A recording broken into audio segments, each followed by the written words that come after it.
할렐루야! 여러분 요즘 어떻게 지내십니까? 안녕하세요. 이게 이제 우리들의 그 인사하는 그런 말인데,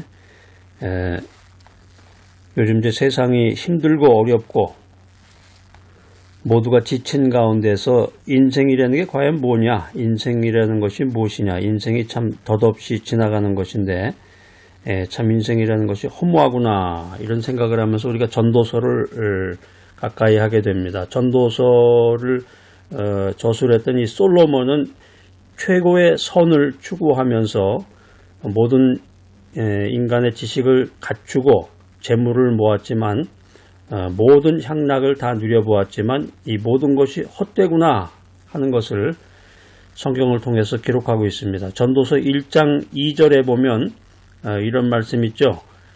전도자가 가로되 헛되고 헛되며 헛되고 헛되니 모든 것이 헛되도다.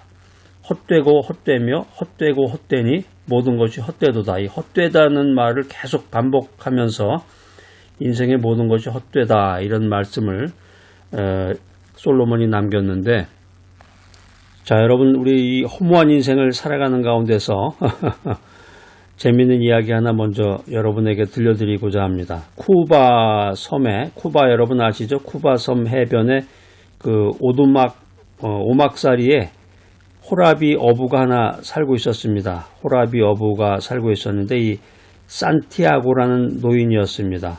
이 산티아고라는 노인이 작은 돛담배로 멕시코만까지 가서 고기를 잡는데 매일마다 고기를 잡아야 되는데 웬일인지 84일째 한 마리도 고기를 잡지 못하고 지내고 있었습니다. 84일, 어마어마하네. 거의 3달 가까이를 고기를 잡지 못했는데 마침내 85일째가 되던 날 점심 무렵이었어요.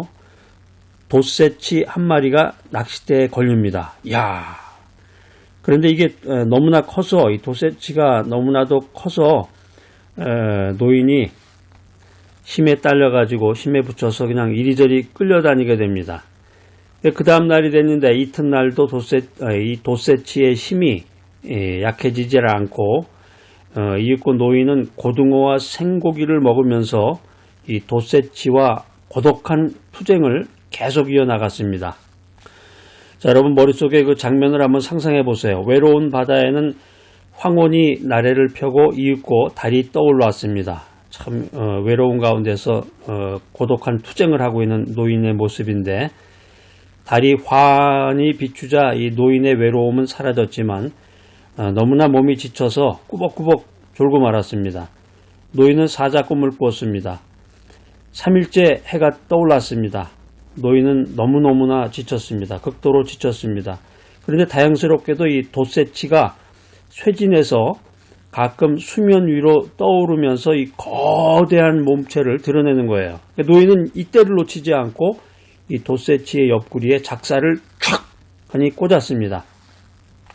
야, 이게 뭔가 되는 것 같으네. 마침내 이 돛새치는 은색 배를 내보이면서 해면 위로 떠오르고 말았습니다. 노인은 돛새치를 배 옆에다가 바짝 끌어붙일 생각을 하면서 오랜만에 행복에 졌습니다. 그러나 미소를 띄었던 그의 행복은 잠시뿐이었고 이 돛새치의 몸에서 흘린 피는 상어떼를 불러들입니다. 노인은 최초의 상어를 격퇴합니다. 1마리, 2마리, 3마리. 밤이 되자 떼거리로 몰려드는 이 상어들과 노인은 필사의 싸움을 계속해서 진행합니다. 그래서 상어들에게 뜯긴 이 돛새치는 배가 마침내 포구에 닿았을 때는 그 자취를 찾아볼 수 없을 만큼 하얀 뼈로 앙상하게 남아 있었습니다. 노인은 다 헤어진 돛을 감고 지칠 대로 지친 몸으로 침대에 들어가서 깊은 잠에 빠지고 맙니다. 노인은 또다시 사자 꿈을 꿉니다. 자, 여러분 기억나십니까?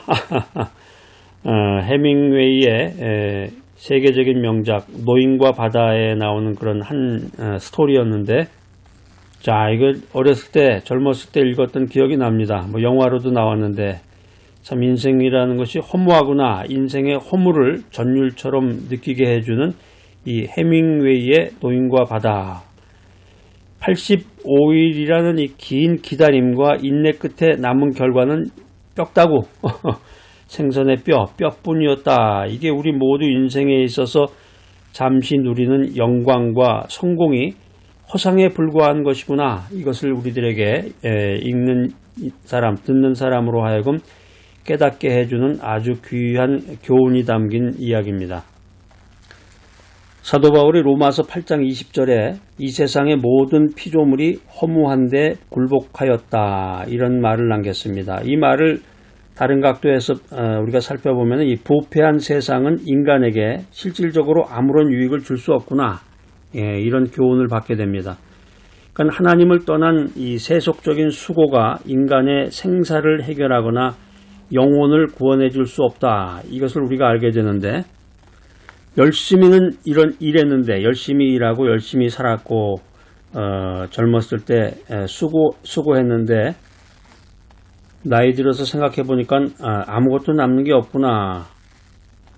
그러니까 우리가 인생 살면서 하나님과 동행하는 인생을 살아가느냐, 하나님을 떠난 인생을 살아가느냐, 여기에 따라서 인생의 결말이 엄청난 차이를 나타낸다고 하는 것입니다.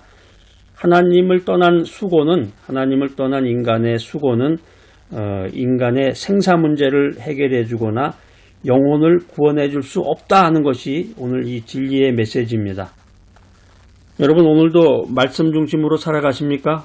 하나님 중심으로 인생을 살아가는지 내 자신을 한번 돌아보는 오늘 귀한 시간이 되시기를 바랍니다. 하나님의 말씀을 매일마다 접하고 주님께 기도하는 인생을 살아가지 아니하면은 그 인간의 모든 수고와 노력은 무의미의 나락으로 전락하게 된다라고 하는 것입니다.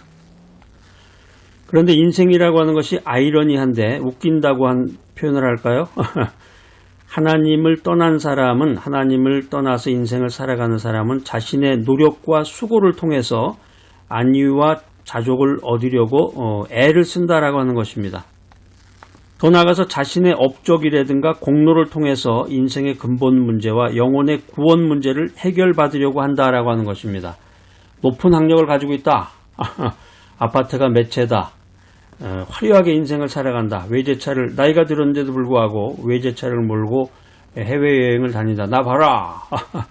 하면서 이렇게 인생을 산다고 할지라도 하나님을 떠난 인생을 살아가는 사람은 인생의 근본 문제를 해결할 수 없다라고 하는 것입니다. 자, 이거 아주 중요한 거예요. 여러분, 이 메시지를 듣고 여러분 깨달음을 받으시기 바랍니다. 우리가 인생길 걸어가는데 하나님을 배제시킨 가운데서, 하나님을 멀리한 가운데서 이루어지는 인간의 모든 수고와 활동은 결국에 가서 인간의 죄의 짐을 더욱더욱 가중시킨다. 그래서 영적 사망의 폭우에 정박하게 된다라고 하는 것입니다. 인생이라는 것이 한 조각 뜬 구름이 일어남과 같은 것이다. 그리고 죽음이라고 하는 것은 그 구름이 사라지는 것이다. 이거 아주 좋은 말씀인데, 인생이라는 게 지나고 보면은 아주 짧고 무상한 거죠. 그런데 우리가 이성적으로 또 믿음 안에서 말씀 중심으로 해서 인생을 살펴보면 사실 이 인간의 존재 자체나 또 인생 자체가 무의미하거나 허무하지는 않습니다. 왜냐하면 하나님께서는 하나님의 형상을 따라서 고귀한 존재로 인간을 창조하셨다. 이 사실이 창세기에 기록이 되어 있기 때문입니다. 자, 그런데 결론은 뭐냐? 하나님을 떠난 인생의 문제라는 거죠. 하나님과 동행하면서 매일마다 말씀을 묵상하고 말씀 중심으로 인생을 살아가면서 모든 문제를 주님 앞에 내어놓으며 기도 생활하는 사람은 문제가 없어요. 그런데 하나님을 떠난 인생, 하나님을 떠나서 자기의 그 노력으로, 자기의 그 인간적인 모든 것으로 인생 문제를 해결을 하려고 하는 사람, 하나님을 떠난 인생은 결국에 가서 허무와 절망의 벽 앞에 무릎을 꿇게 된다라고 하는 것입니다. 인생의 모든 수고가 아무런 유익을 줄 수 없다. 이 사실을 깨달아야 되겠고, 하나님을 멀리한 인생이 무의미로 끝난다. 그렇기 때문에 믿음 안에서 우리들은 은혜 가운데서 복스러운 인생을 위해서 부지런히 선한 수고를 하되 그 수고의 목적이 그리스도의 십자가 위에 두어야 하는 것입니다. 자, 오늘 이 귀한 메시지 들으시는 여러분들, 인생이 허무의 늪을 박차고 하나님 중심의 의미 있는 인생을 영위하는 귀하고 복된 여러분 모두가 되시기를 간절히 기대합니다.